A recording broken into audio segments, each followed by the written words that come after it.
Então, muito boa noite a todos. Sejam todos muito bem-vindos à reunião do CEFA de segunda-feira. Eu sou trabalhador da casa irmã aqui do Conscious Living, então para mim é fácil achar como é que ela chega até aqui. Que ela fica aqui nesse mesmo local, só que em outros dias. E interessante, eu falei para a Tereza, eu mandei alguns temas para ela quando a gente estava conversando de fazer uma palestra aqui, trazer uma fala.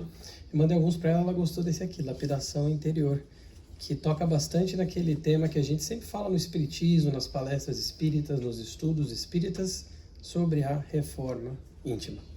Então, vou trazer aqui mais uma abordagem para a gente poder ficar estudando sobre a reforma íntima e, mais do que estudar, aplicar a reforma íntima nas nossas vidas. Como é que a gente consegue pegar o que está sendo falado aqui, o que está sendo estudado aqui no espiritismo, nossa reunião aqui, dessa casa espírita, e colocar lá fora, aplicar lá fora, porque aqui na casa espírita é muito fácil também a gente ser só sorriso e ter várias pessoas que estão ali em comunhão de pensamentos conosco. Quando a gente vai lá fora é que fica mais complicado. Então é para a gente aprender a colocar essas questões que a gente aprende aqui lá fora. E eu gosto muito dessa imagem, dessa estátua, porque eu acho que ela resume muito bem, de uma forma visual, o trabalho do burilamento interior, da transformação interior. Porque na própria estátua, nós temos ali o martelo, temos o cinzel e a própria pessoa que está fazendo ali o burilamento próprio. Ela mesma que está fazendo a sua transformação. Tal qual nós temos no Espiritismo, quando nós aprendemos que essa transformação interior, essa reforma íntima, é algo que não vem de fora para dentro. Ela não ocorre com alguém exercendo uma força sobre nós, nos forçando a pegar aquele martelo, pegar aquele cinzel e martelar, ou mais até, alguém martelando por nós. Não funciona assim. Não tem como a gente terceirizar a reforma íntima. Nós temos que fazer isso aqui. Nós temos que nos reformando aos poucos, como nós já vemos aí de algum tempo, já viemos fazendo já de muito tempo, se a gente considerar a imortalidade do espírito que habita este corpo físico, para aqueles que estão encarnados, que têm um corpo físico nesse momento. E para os desencarnados que já tiveram, terão novamente também. Então, nós entendendo um pouquinho da lapidação interior, para contextualizar, eu trouxe essa fala tão bonita do nosso mestre, Jesus, que ele fala o seguinte: ouvistes o que foi dito, olho por olho, dente por dente. Tão bonita essa passagem em Mateus, quando ele fala: eu, porém, vos digo, não resistais ao mal, mas se qualquer te bater na face direita, oferece-lhe também a outra. E ao que quiser pleitear contigo e tirar-te a vestimenta, ou larga-lhe também a capa ou a túnica, dependendo da tradução. E se qualquer te obrigar a caminhar 1 milha, vai com ele 2. O mestre aqui estava fazendo o quê? Ele estava dizendo assim: olha, até agora viveu-se nessa lei de Italião, olho por olho, dente por dente. Ouviste o que foi dito. Busca a justiça. Se alguém te errou contra você, busca aquela mesma justiça. Ele passa uma régua, ele fala: agora a régua é essa aqui, ó. Não é mais olho por olho, dente por dente. Porque senão ele vai dizer mais além, vocês não seriam diferentes dos publicanos, de todos aqueles outros que estão tão no caminho do erro e continuam naquele caminho. Quando alguém te bater na face direita, dá na face esquerda. Olha essa fala do mestre, como é interessante quando a gente vai falar da lapidação interior, do burilamento íntimo, passando por esses pontos desse melhoramento do espírito, melhoramento verdadeiro. Essa melhoria que passa por isso aqui, que é o quê? O olho por olho não funciona mais, dente por dente. Vai mais além. Se alguém bate na tua face direita, oferece a esquerda. Se nós pensarmos na analogia aqui, ou na simbologia, melhor dizendo, das palavras, a face é algo muito pessoal. Se alguém vem te dar um tapa nas costas, que você não conhece, vai dizer: o que é isso? Agora, se alguém te dá um tapa na cara, nossa. Olha que interessante, o mestre não falou se alguém te dá um tapa no peito, nas costas, na perna, não, no rosto. Se alguém bater ele na face, vira outra. Se alguém quiser a tua túnica, vier pleitear contigo, quiser a tua vestimenta, ele falou assim: dá outra. Olha só, larga ali também a capa. Você quer aqui? Então toma também a capa. Ele está sempre falando para a gente que fazer o quê? Dar um passo acima, um passo a mais do que aquilo que foi dado até então, porque o olho por olho, dente por dente é um passo por um passo. Ele está falando: vai mais além. Se é a face direita que te bateu, oferece a esquerda. Se quer a vestimenta, tá aqui, ó, dá a capa também. E aí eu acho muito legal essa parte final. Se quiser que você caminhe 1 milha, caminha 2. Porque quantas vezes nós não temos dificuldade disso? Aliás, a maioria das vezes, nós somos sinceros. E quantas vezes nós vemos pessoas fazendo isso? Muito pouco. Porque se alguém bate na sua face direita e você vai dar à esquerda, vão lhe chamar de louco, covarde. Como assim? Você não pode deixar isso fazer isso com você. Se alguém falar para você caminhar 1 milha, você vai caminhar 2? Você é muito tolo. Você é muito bobinho. Por que você está fazendo isso? Nós ainda, até hoje, 2000 anos depois, temos dificuldade, saúde, em entender isso aqui, muito menos ainda aplicar esses conhecimentos. Mas o mestre passou essa régua tão bela e falou, agora daqui para frente é outro. A toada muda. Não é mais somente a reciprocidade, que por sinal já foi um avanço, por si só já foi um avanço. Quando nós tínhamos uma desproporcionalidade das respostas, porque se alguém vinha me roubava alguma coisa e eu tinha muito poder, eu poderia mandar matar a família inteira da pessoa, que era uma punição muito maior do que o crime. O olho por olho, dente por dente, meio que nivelou, de certa forma, trouxe um pouco de justiça para aquilo, mas ele falou, isso agora já não é mais o próximo passo. O próximo passo é ir além. Porque se você vai, a pessoa quer a sua roupa, você dá a capa, fala para você caminhar 1 milha, você caminha 2, te atinge na face direita, você dá a esquerda, você vai estar fazendo algo completamente diferente do que aquilo que a maioria até hoje, 2000 anos depois, faz. Só que nós temos exemplo através de exemplo, de espírito através de espírito, que passou por aqui dando exemplo, esse exato exemplo que o mestre falou, e esses sim são os espíritos que são lembrados. Tantos nomes belos que a gente pode ficar aqui 2 horas citando, de mártires, de santos, de espíritos que foram uma exemplificação dessa passagem do Mestre Jesus, porque já entendiam, já compreendiam na sua própria lapidação interior que chegaram nesse ponto e conseguiam aplicar o que o Mestre falava. E um exemplo interessante que eu até, quando eu leio essa passagem, me lembra de Eurípides Barçanufo, que ele tinha um grupo de atendimento mediúnico e vinha um espírito sempre lá para tentar bagunçar, para tentar atrapalhar a reunião mediúnica deles. Ele vinha com muito ódio, vinha querer bagunçar, atrapalhar aquilo, não queria que eles prosseguissem na reunião mediúnica deles. Toda vez que ele vinha, Eurípides Barçanufo fazia o quê? Respondia ele, olha, muito bem-vindo, meu irmão, fica aqui com a gente. Tratava ele com muito amor, o espírito era raivoso. O espírito ia embora, chegava uma outra reunião, o espírito voltava. E ele abria as portas sempre com muita sinceridade, muito amor para aquele espírito que sofria, porque o ódio é um sofrimento muito grande, por sinal. Até que um dia esse espírito chegou na reunião, murcho. Falou para ele, olha, eu tentei por muito tempo te odiar, mas eu não consigo mais. Eu não consigo mais. Toda vez que eu venho aqui com raiva, quero destrambelhar tudo isso aqui, não foram as palavras, né? Destrambelhar tudo isso aqui, você sempre me recebeu com tanto amor. Eu não consigo mais te odiar, não consigo mais tentar destruir isso aqui. Posso ajudar? Ele acabou virando um amigo do grupo espiritual. Por quê? Porque Eurípides não foi no olho por olho, dente por dente. Ele não respondeu aquele ódio daquele espírito com uma intolerância, com um ódio de volta. Ele fez o quê? Ele virou outra face. Ele andou, você quer andar 1 milha? Eu ando 2 então, não tem problema. Até que aquele espírito então acabou se desmoronando e pedindo para ajudar. Ele virou então um espírito que auxiliava as pessoas daquela reunião mediúnica, daquele grupo mediúnico. Então ele transformou um inimigo em um amigo, um adversário, em um companheiro de caminhada. Trazendo então para a questão da lapidação íntima, essa pergunta aqui é sensacional, que nós temos 919 no Livro dos Espíritos, trazendo aqui um pouco das obras kardecianas. Qual o meio prático mais eficaz que tem o homem de se melhorar nesta vida e resistir ao arrastamento do mal? Pergunta 919. E os Espíritos vão responder. Um sábio da antiguidade vos disse, conhece-te a ti mesmo.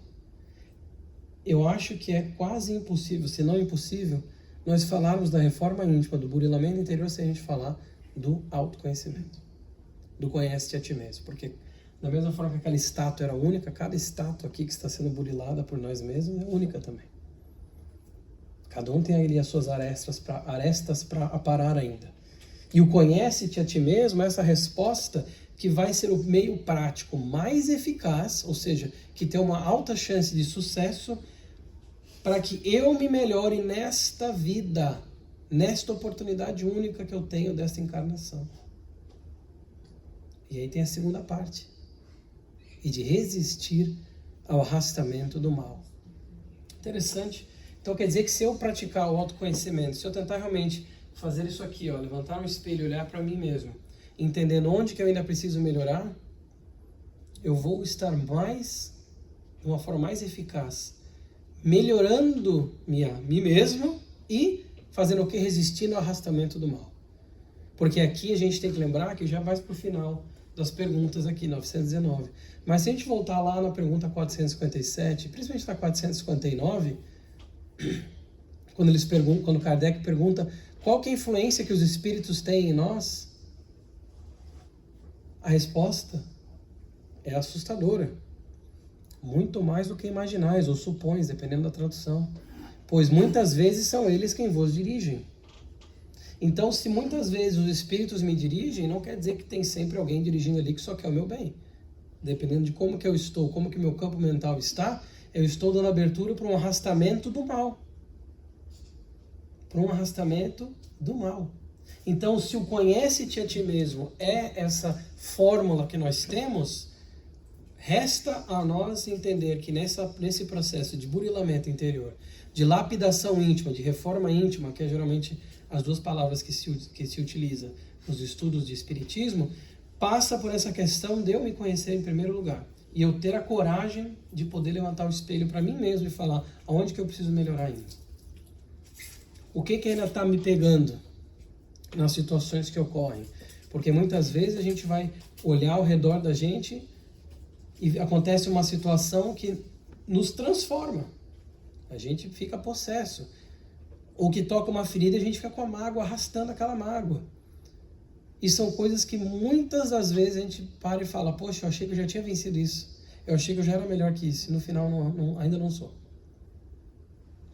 Passa por esse autoconhecimento, entendendo o que é que eu ainda preciso melhorar para que eu possa o quê? Resistir ao arrastamento do mal. Que me também faz lembrar daquela passagem no Evangelho segundo o Espiritismo, quando vai se perguntar quem que é o verdadeiro espírita, para quem se considera espírita, mas para quem não é também é aplicável,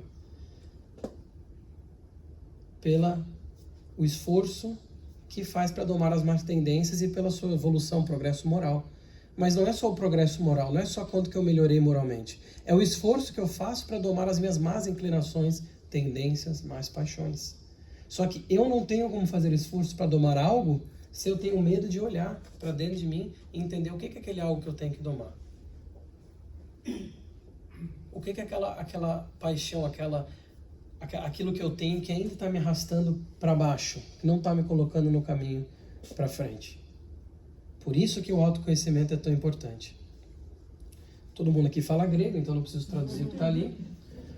Esse aqui é o templo de Apolo em Delfos, ou o que restou dele na realidade, que é de onde veio a famosa frase do conhece-te a ti mesmo. Sócrates não cunhou essa frase, ele popularizou essa frase. Essa frase ele viu no templo de Apolo em Delfos, que estava escrito lá, conhece-te a ti mesmo, ele adorou essa frase. Muito sábio, claro, né? Mas interessantemente, Sócrates, quando viu essa frase, não tinha só essa frase no templo. Tinham mais duas outras, a gente dificilmente sabe que tem outras frases lá. Tem o conhece-te a ti mesmo, mas tem outras duas, que eu acho sensacional. Nada em excesso, que eu acho que vem muito do conhece-te a ti mesmo, para a gente saber quando que eu estou me excedendo em algo. E a terceira seria uma tradução, como que assim, cuidado com a promessa que você faz, porque os problemas estão aí, logo aí. Então, conhece a ti mesmo, nada em excesso, e cuidado com as promessas que você faz. Muito sábio esse pessoal daquela época, né? Para colocar isso aí lá no templo. Então, interessantemente, como essa passagem do conhece a ti mesmo, eu queria trazer um pouco disso, porque a gente acha muitas vezes que foi ele que falou. Por isso que, inclusive, no próprio livro dos Espíritos, eles falam: um sábio da antiguidade já vos disse, Sócrates já vos disse, conhece a ti mesmo. Mas na realidade, não, essa frase não é cunhada por ele. Ele que foi muito sábio, a gente sabe, era um espírito bem avançado, inclusive para a época, que também tem outra frase famosa, que é interessante esse conhece a ti mesmo, porque ele levou isso a fundo. Falaram para ele que o oráculo disse que ele era o homem mais sábio lá da antiguidade, de toda a região. E ele falou assim: não sou não, vou provar que eu não sou. Olha só. Aí ele foi lá e pegou vários experts em várias áreas. Pegou um expert da matemática, uma pessoa que era especializada na política, nisso, naquilo, na arte, na história, etc.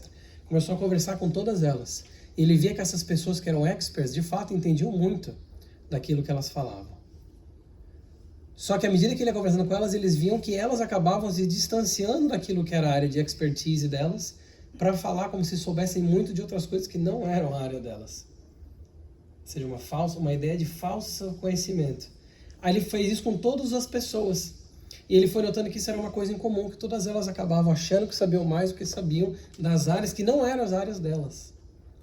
E aí ele virou, voltou e falou: realmente, eu vou ter que admitir que eu sou o homem mais sábio de todos, porque só sei que nada sei.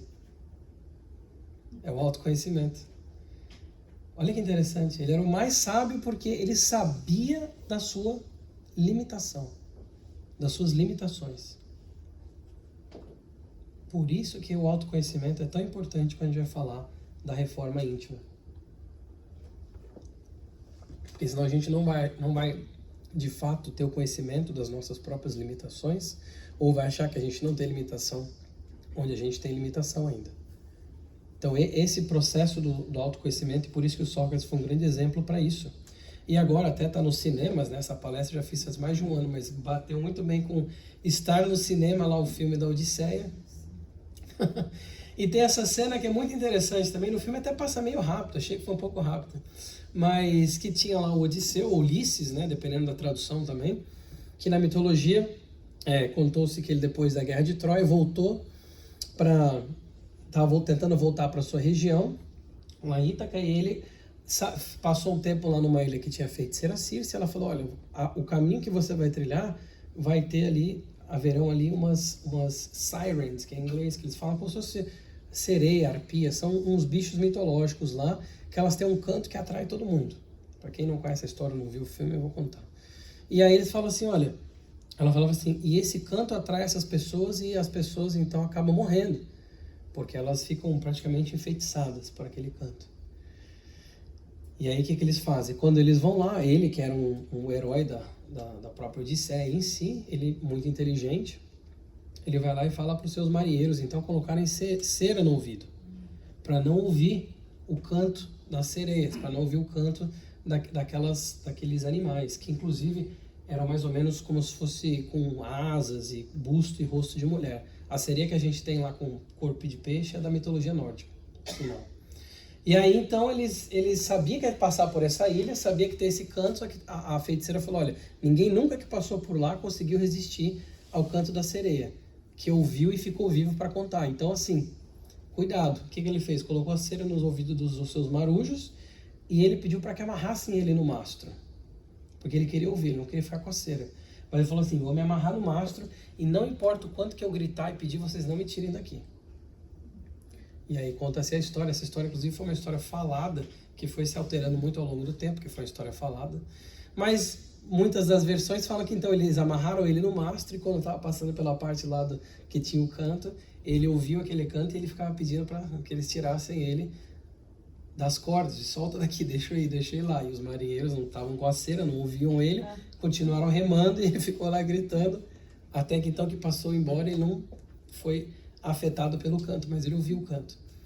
E por que eu trago isso? Porque olha só a parte do conhece-te a ti mesmo. Ele que era uma pessoa, naquela mitologia, né? Tão inteligente, voltando lá de Troia, imagina, ele podia falar assim: eu não vou passar por esse problema, ninguém vai conseguir com um canto me atrair, eu sou muito mais inteligente que isso.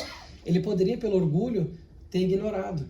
Mas o que ele fez? Não. Ele pegou o aviso e conhecendo a ele mesmo, sabendo que ele também era frágil, também era humano, falou, então me amarra no mastro. E nem se eu te pedir, não me tira de lá. E ele pediu para sair. E não tiraram ele de lá. Esse é o conhece-te a ti mesmo, porque mesmo, como eu falei, apesar de toda essa inteligência, apesar de ser um personagem fictício, né? Apesar de toda essa inteligência, ele sabia que ele tinha essa suscetibilidade, ainda era frágil também, e pediu para ser amarrado no mastro.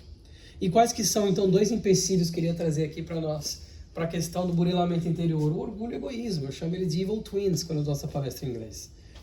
É o evil twins, porque eles são esses dois gêmeos do mal ali, porque eles dificultam alguns pontos nessa nossa lapidação interior. Por exemplo, ele dificulta que nós olhemos para dentro. E percebam que eu coloco dificulta, não impede, porque não tem como impedir completamente a lei do progresso. Mas dificultar tem sim, a gente sabe bem disso. O orgulho e o egoísmo dificulta que nós olhemos para dentro, que a gente levante aquele espelho e veja o que eu tenho ainda aqui dentro que eu preciso trabalhar.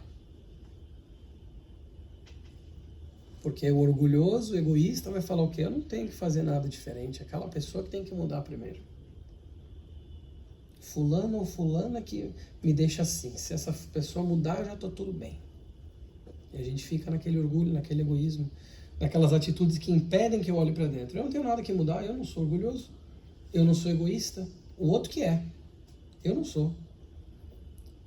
E nós ficamos como se fosse aquele pneu derrapando na lama, às vezes, com as situações que vão vindo para nós a todo momento das nossas vidas, com pessoas diferentes, mas que curiosamente acabam trazendo os mesmos sentimentos, apesar de vir de pessoas diferentes. E aí muitas vezes essa é a hora que a gente tem o aha moment, que a gente para e fala, realmente, eu acho que o problema não era aquela pessoa, porque essa outra é bem diferente, essa outra é bem diferente, e eu ainda estou sentindo a mesma coisa. O problema sou eu.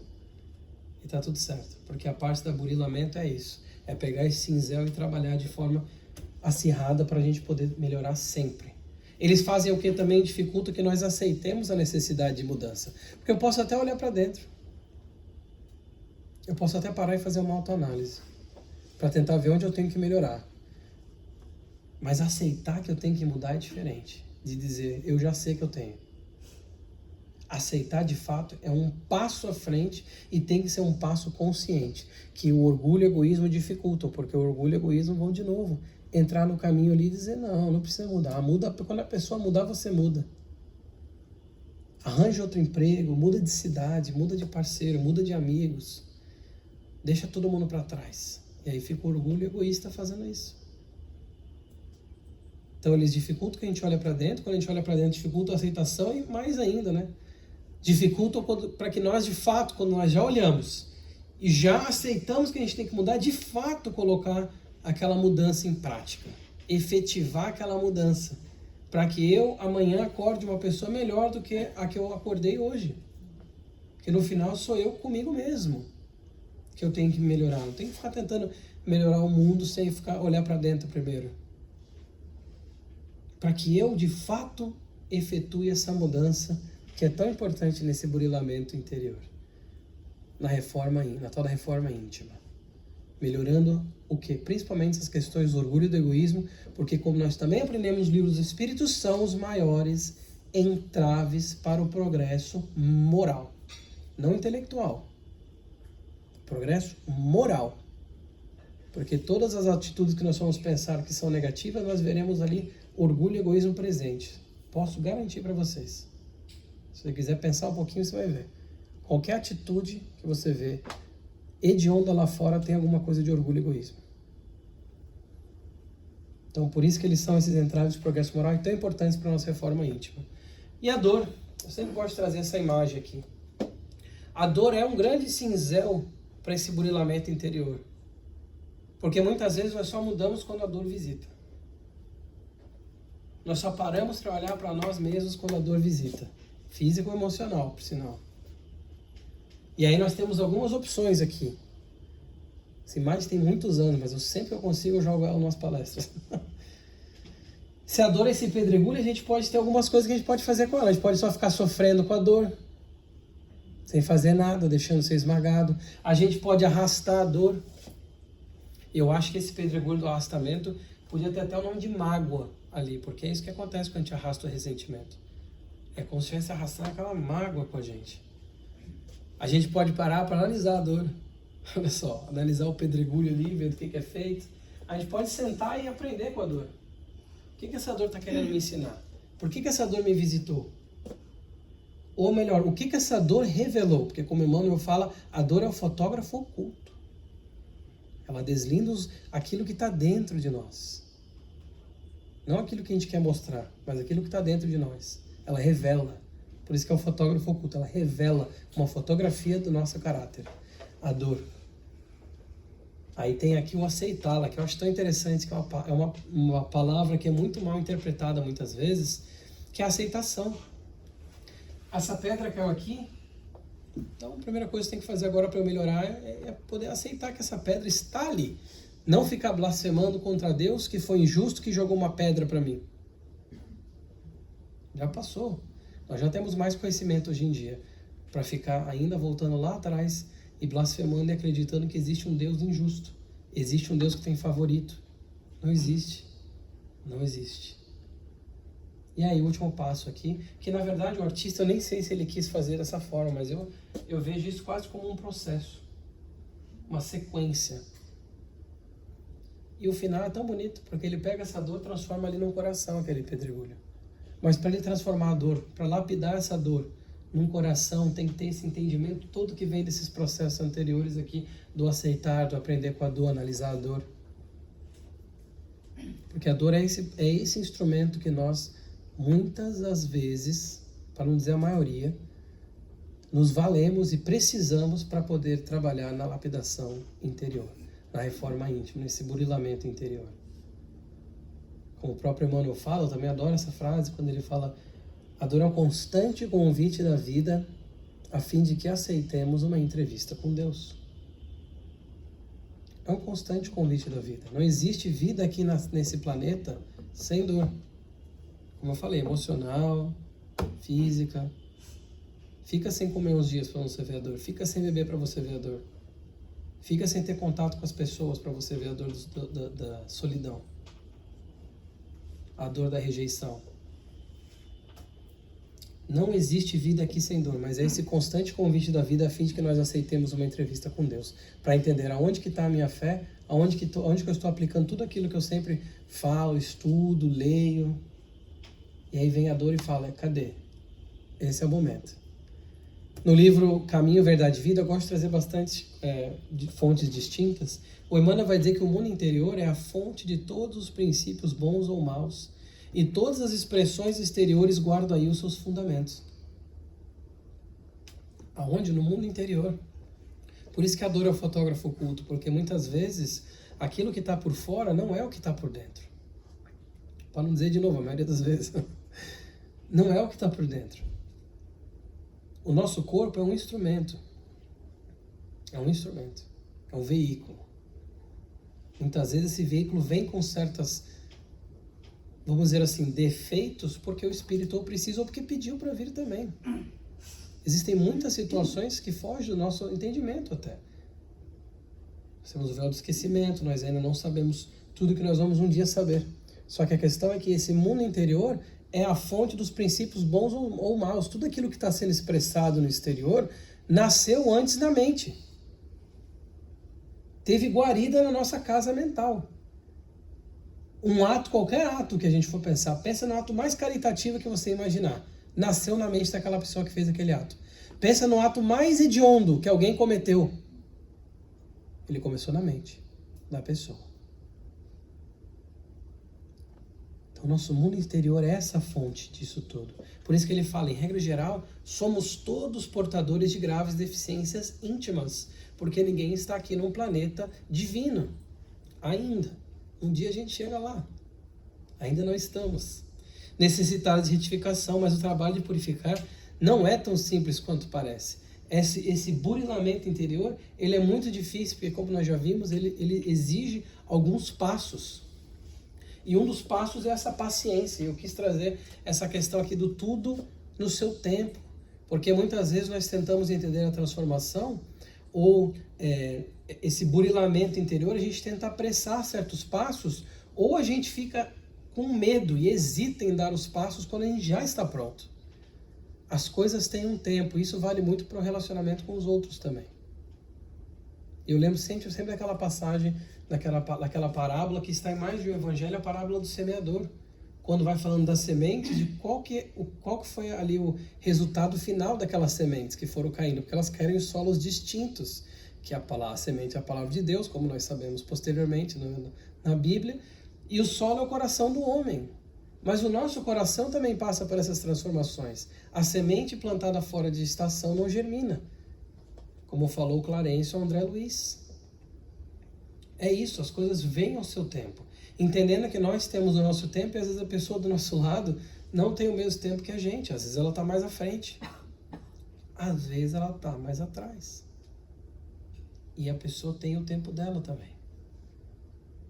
Entender isso vai fazer com que nós transformemos muitas das dores que vêm por conta das decepções nos relacionamentos. Quando a gente entende essa questão de que tudo vem no seu tempo.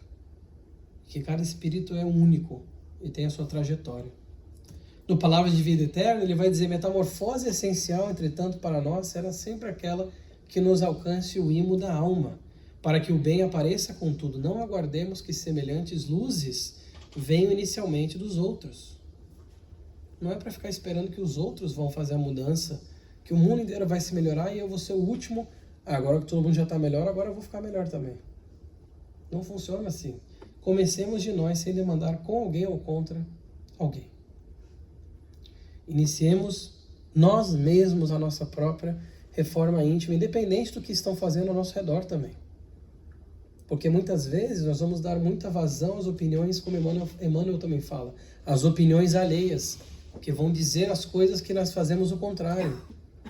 Ah, por que você vai perdoar tão fácil? Ah, por que você vai deixar barato assim? E aí a gente acaba às vezes tomando o caminho errado por conta dessa influenciação encarnada ou desencarnada, por sinal, que às vezes também é encarnada. Mas quando a gente começa de dentro mesmo, quando a gente começa de nós, todo o horizonte se modifica, porque sabe por quê? Porque a gente não depende de ninguém mais. Eu não dependo mais do que o outro vai fazer para ver como que eu vou reagir. Eu vou agir primeiro. Faz como Eurípides fez. Eurípides não esperou que o espírito eventualmente se amolecesse, não. Ele foi ele mesmo agindo primeiramente, para depois o espírito acabou se modificando, como eu falei, né? E foi exatamente isso. Nós comecemos dentro de nós mesmos, como o próprio Gandhi falou também. Seja a mudança que você quer ver no mundo. Ele não falou, seja a mudança que o mundo já está mudando e você muda de carona. Espere o mundo mudar primeiro, aí você muda. Não. Seja a mudança que você quer ver no mundo. Quer ver um mundo mais tolerante, mais paciente? Comece sendo mais tolerante, mais paciente, mais benevolente. E a própria Joana de Ângeles vai falar também, ela tem toda uma série psicológica que fala muito sobre a questão desse burilamento íntimo. Trouxe aqui só uma parte quando ela fala assim: aprofunda a autoanálise e tenha coragem de te desnudares perante a própria consciência. Enumera as tuas mais graves emoções perturbadoras e raciocina sobre a sua vigência no seu comportamento. São dois pontos distintos aqui. Aprofundar a autoanálise e desnudar perante a nossa própria consciência. É olhar para dentro de nós mesmos e falar: realmente fiz errado ali. Realmente eu errei. Realmente eu tenho que melhorar isso ainda. E vou melhorar. Eu vou melhorar. Começar a partir de agora, porque o passado eu já não consigo mudar mais. Mas o presente eu consigo agir. O futuro é de Deus. Começar agora. Então ela fala, desnuda perante a própria consciência. Agora ela vai dizer, olha só, enumera as tuas mais graves emoções perturbadoras, porque para cada um de nós vai ser algo diferente. E ela fala, raciocina sobre a sua vigência no comportamento. Quanto que elas estão influenciando o meu comportamento? Quanto que o orgulho está influenciando o meu comportamento? Quanto que o egoísmo está influenciando o meu comportamento? Quanto que Porque cada um vai ter um ponto ali. A gente sabe disso. Todos nós aqui temos nossos pontos fracos. Para um vai ser mais orgulho, mais o egoísmo, mais a questão das drogas, da sexualidade, da vaidade, da fama, do dinheiro, das posses, por aí vai, que são ramificações do orgulho e do egoísmo no final. Mas cada um vai ter ali esses pontos. E quando a gente se desnuda perante a própria consciência, a gente entende Esse é um ponto que está me pegando ainda.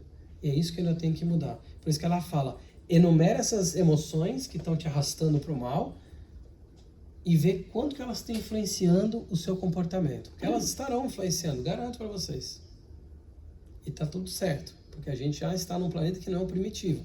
Nós já demos uns passos para frente. A caminhada ainda é longa, mas nós já demos uns passos para frente. E ela vai dizer, enfrenta-as então. Ou seja, fez tudo aquilo, agora você já sabe, enfrenta uma a uma. Não as justificando nem as escamoteando, escondendo ali com muita aptidão sobre o desculpismo habitual, que é o quê? Ficar dando desculpa e dizendo que a culpa é do outro, porque o outro fez primeiro. Enfrenta isso. Tenha coragem de levantar o espelho e enfrentar todos os dias aquilo que ainda tem que melhorar. Porque assim a gente dá um passo para frente, um passo realmente bom para frente.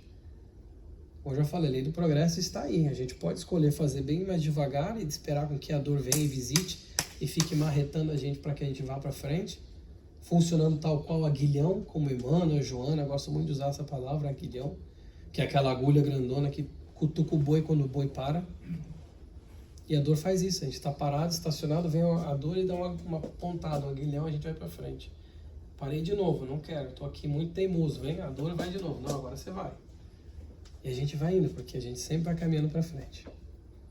Mas por isso que é muito interessante esse passo a passo que ela dá aqui. E aí nesse livro aqui do Refletir na Alma, quando eles vão fazer alguns apanhados da psicologia da Joana, tem também esse passo a passo que eles vão dizer, olha, para o autodescobrimento, a primeira coisa é essa predisposição. Que é o quê? Uma consciência na qual a cura e a transformação se façam possíveis. Uma predisposição a ser curado que se inicia na aceitação e reconhecimento da própria realidade. Isso vai gerar uma predisposição para a mudança, predisposição para esse burilamento interior, para que eu reconheça que é o quê? Eu aceite que eu tenho que mudar. Porque se eu achar que eu já sou perfeito, eu não tenho que mudar, a primeira coisa que vai acontecer, eu vou me decepcionar. Porque essa realidade vai bater, de que eu não sou perfeito e que eu tenho muito que mudar ainda. Segunda coisa é de sentido, é interessante. Quando a gente fala do autodescobrimento, do autoburilamento, estar consciente de que essa cura, que essa melhoria faz parte de algo maior do que nós mesmos, que estamos vivenciando os efeitos do poder divino e a dimensão espiritual da realidade. Que todos nós fomos criados para chegarmos lá na primeira classe, primeira ordem. Todos. Deus jamais criaria algo para dar errado. Todos nós fomos criados para dar certo. Só que a gente vai chegando lá à medida que o nosso livre-arbítrio, nós vamos utilizando o livre-arbítrio para o bem, para fazer as atitudes que realmente são importantes e nós entendemos o sentido. E aqui o sentido é estar consciente de que nós temos em nós a fagulha divina. Que nós temos em nós a fagulha do nosso Criador, que fomos criados à sua imagem e semelhança. Todos nós com potencial divino. Jesus não falou, vós sois deuses?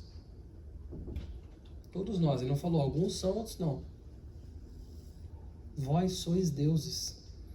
Quando a gente pega esse sentido e nós estamos predispostos ali, vem a transformação então. Reconhecer que precisa mudar padrões básicos, afetivos, comportamentais. Aí, claro que cai numa parte mais psicológica aqui, mas a questão é a gente entender que tem a questão da predisposição, entender o sentido, que vamos dizer assim, um porquê quase, e essa transformação então que provém quando nós entendemos essas duas questões e nós conseguimos de fato colocar em prática. E aí eu trouxe aqui uma visualização também para a gente entender como que a aceitação é essa ponte entre um autodescobrimento e uma autotransformação. De novo, não é aceitação algo passivo, uma resignação de não fazer nada, ficar de braço cruzado, esperando que o mundo caia, que as coisas aconteçam, que alguém me salve. Não. Mas é aceitação para começar autodescobrimento, me descobrir, já entendi o que eu tenho que melhorar e aceitar que eu tenho que melhorar para poder cruzar e chegar do outro lado, que é a autotransformação. Porque sem aceitação a gente não chega aqui. Se eu não aceitar que eu tenho que mudar, ou o que eu tenho que mudar, eu não vou chegar no outro lado da melhor forma possível, no outro lado da autotransformação. Vou precisar de muita dor para poder que eu abra os olhos e veja a necessidade da mudança. E a escolha vem de mim, do meu mundo íntimo.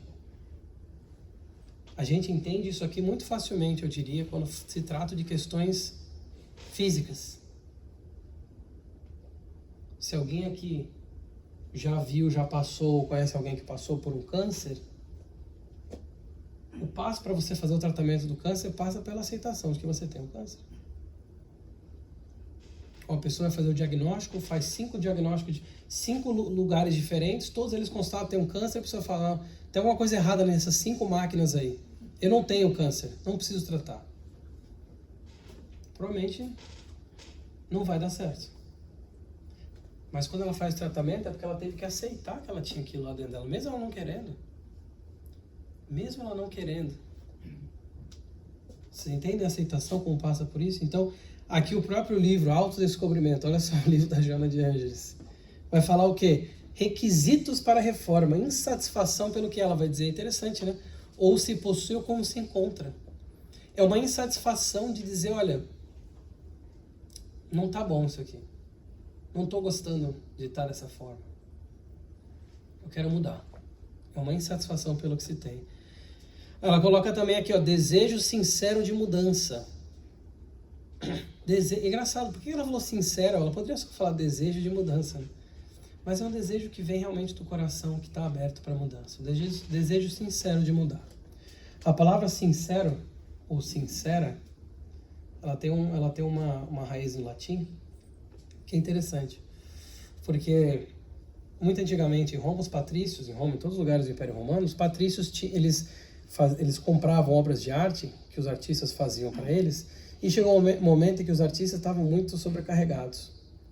E aí, então, eles iam lá, as pessoas muito ricas encomendavam lá as suas obras de arte, os artistas estavam muito sobrecarregados, não estavam dando conta de toda os pedidos, vamos dizer assim, e aí as obras saíam meio que mal feitas, ali com um pouco de imperfeição, e aí o que eles faziam para cobrir lá as quebrazinhas, os cracks, né, que tinham nas esculturas? Eles iam lá e colocavam cera e entregavam. Tá aqui, ó, tá aqui sua obra, tá aqui sua escultura. Só que aí colocava no sol, no jardim, como vinha o sol, fazia o que com a cera? Derretia a cera. Aí os patrícios começaram a pedir as obras para os artistas e falavam assim, sine cera, sem cera. Sincera. Sincera, sem a cera.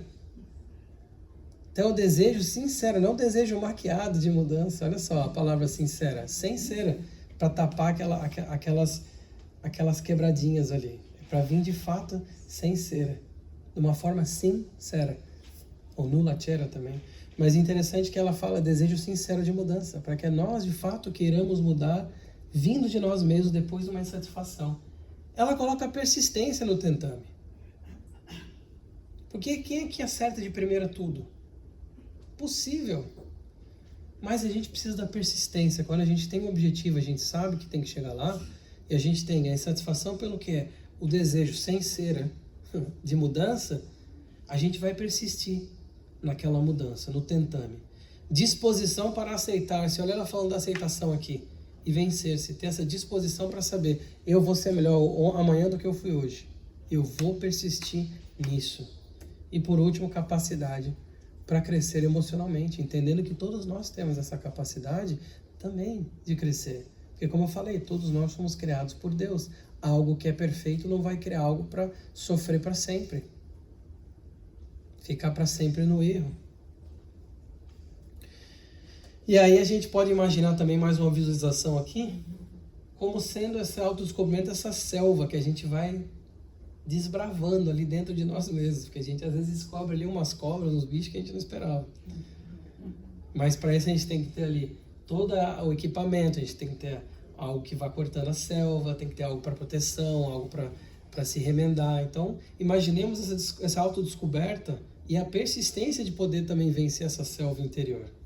Como dizia o próprio Santo Agostinho aqui, que ele fala, fazei o que eu fazia quando vivia na terra. Ao fim do dia interrogava minha consciência, passava em revista o que fizera e me perguntava se não faltara algum dever. Ele como tinha muito da questão também econômica e de mercantilismo, ele falava que é como se fosse um balanço de uma empresa, dos positivos e dos negativos. Ele fala, conhecimento de si mesmo é, portanto, a chave do progresso individual.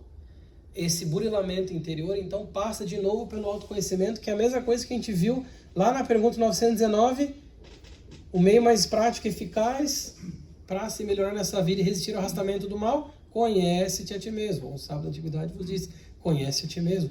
Ele também está trazendo aqui, o Santo Agostinho, a questão do conhecimento, o autoconhecimento, conhecimento de si mesmo, sendo a chave para esse progresso. Porque sem esse conhecimento, nós não temos como ir adiante. Pelo menos da forma que é pra gente ir, porque a gente pode demorar bastante ali, porque não quer se conhecer. Mas aí vai vir as dores, virão as situações, pode ter certeza, como já vieram e continuarão a vir também. E vão nos empurrando sempre para frente. Por isso que a gente sempre tem que pegar tudo isso que a gente vai aprendendo aqui e colocar, como eu falo, aplicar.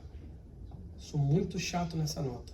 Tem que pegar o conhecimento e aplicar lá fora. Entender como que a gente pode utilizar tudo isso aqui que está sendo passado de uma forma que a gente vai conseguir aplicar lá fora, que é uma das coisas que eu tanto falo no meu podcast. Tem um podcast Reflexões Espíritas chamado Companheiro Espírita.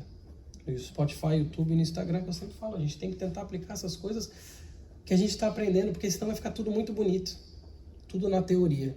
E a gente não vai fazer nada com isso. Aqui o nosso querido Kardec fala o seguinte: muitas faltas que cometemos nos passam despercebidas. Se efetivamente, seguindo o conselho de Santo Agostinho, que foi do slide anterior, interrogássemos mais a miúde a nossa consciência, veremos quantas vezes falimos sem que o suspeitemos, unicamente por não perscrutarmos a natureza e o móvel dos nossos atos. Simplesmente para a gente não parar e pensar: por que que eu agi dessa forma? Onde que eu ainda estou errando? Por que que isso está me irritando tanto? E pela soma que derem as respostas, podemos computar a soma de bem ou mal que existe dentro de nós. É legal, porque ele fala de bem também, porque a gente tem muito bom também ainda. A gente tem muito do bem em nós também. A gente tem. Não é só tudo ruim. Só que a gente tem muita parte ruim, que é a parte difícil de se olhar. Só que se a gente parar e perscrutar, entender a natureza e o móvel dos atos e tudo aquilo que está movendo as nossas atitudes menos felizes, nós estaremos dando um passo para frente, fazendo tal qual Santo Agostinho fez. E aqui para fechar, da Joana, que ela vai dizer assim, ó: consciente de que és, e o que fizeste de ti, e poderás ser o que venhas a fazer de ti próprio. Não postergues a decisão do autoencontro. Não postergar essa decisão consciente do burilamento interior, da lapidação íntima, da reforma, da transformação de fato que vem de dentro para fora, não de fora para dentro, de dentro para fora. E assim nós estaremos dando um passo cada vez mais seguro e consciente, usando o nosso livre-arbítrio, pessoal, para frente. Então agora eu desejo a todos uma semana muito iluminada. Muito obrigado.